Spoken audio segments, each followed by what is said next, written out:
అప్పుల బాధలు వెంటాడుతున్నాయా? అయితే 6 JVR వారి జాతిరత్నాలు ధరించండి.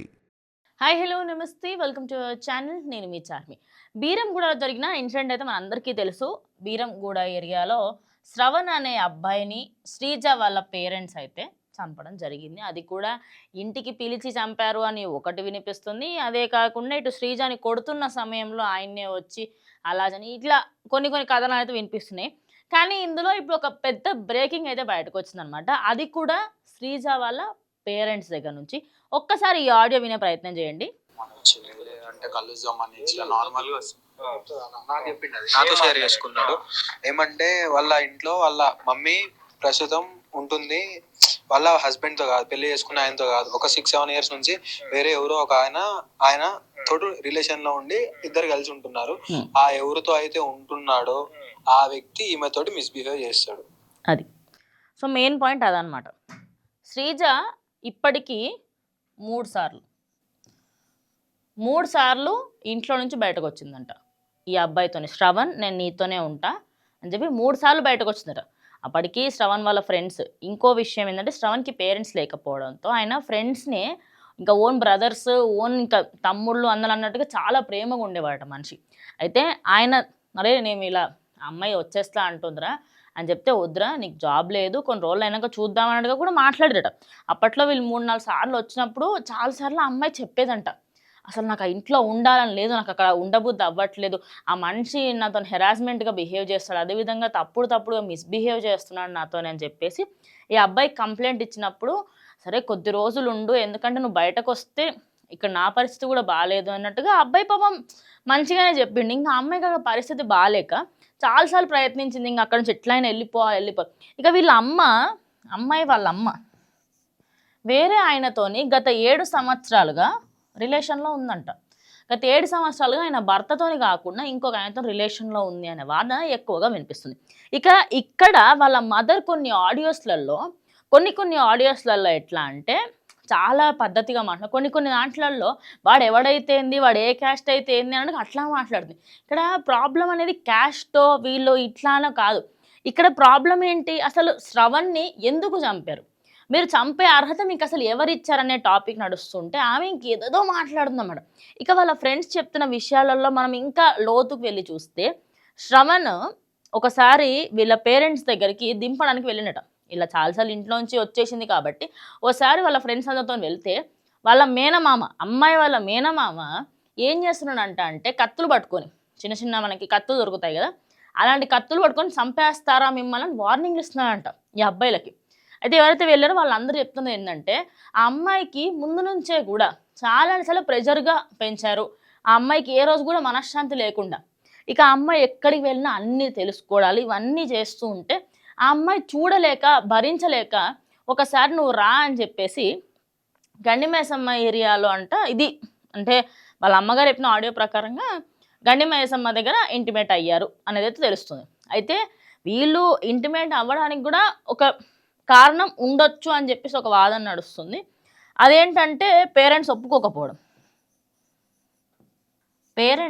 ఒప్పుకోకపోవడంతో వాళ్ళు ఏంటంటే ది బెస్ట్ చాయిస్, ప్రెగ్నెంట్ అవుతే సచ్చినట్టు ఒప్పుకుంటారు, బ్లాక్మెయిల్ చెయ్యొచ్చు అనే ఉద్దేశంతో వాళ్ళు ఇంటిమేట్ అయినట్టుగా తెలుస్తుంది.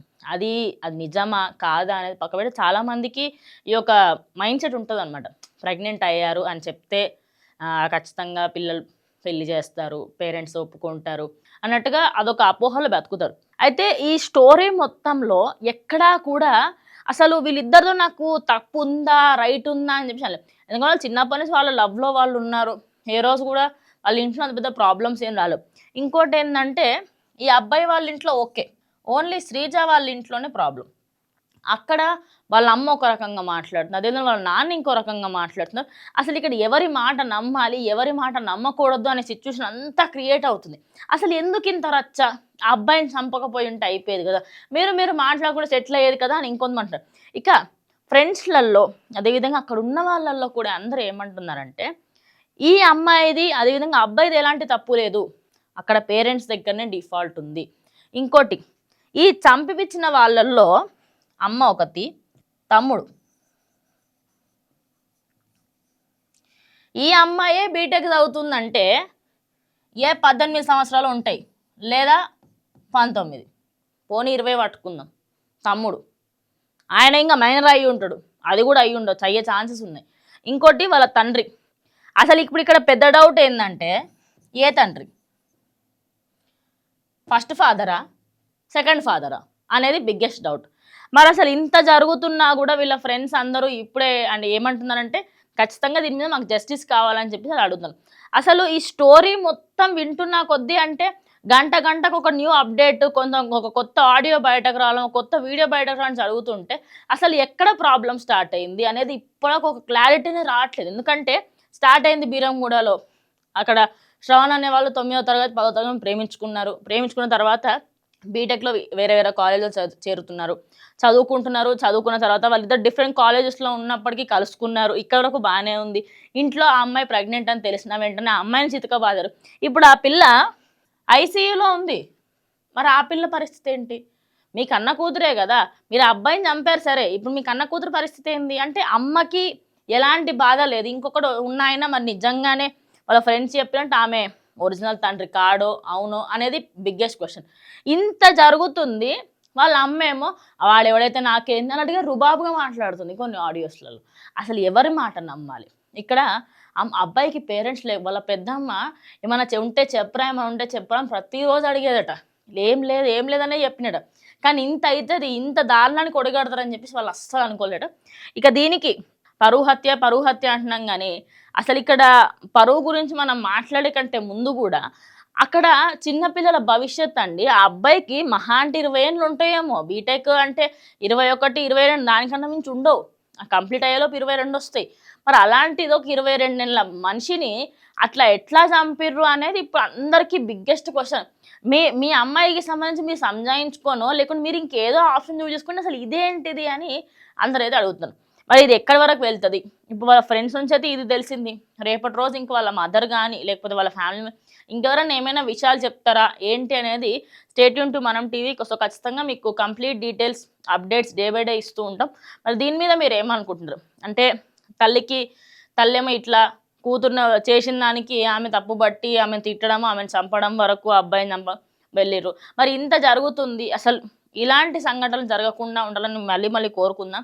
కానీ ఈ సంఘటన మీద మీరేమనుకుంటున్నారు? ఖచ్చితంగా కామెంట్ చేయండి. ఎందుకంటే మీ అభిప్రాయం ఏంటి?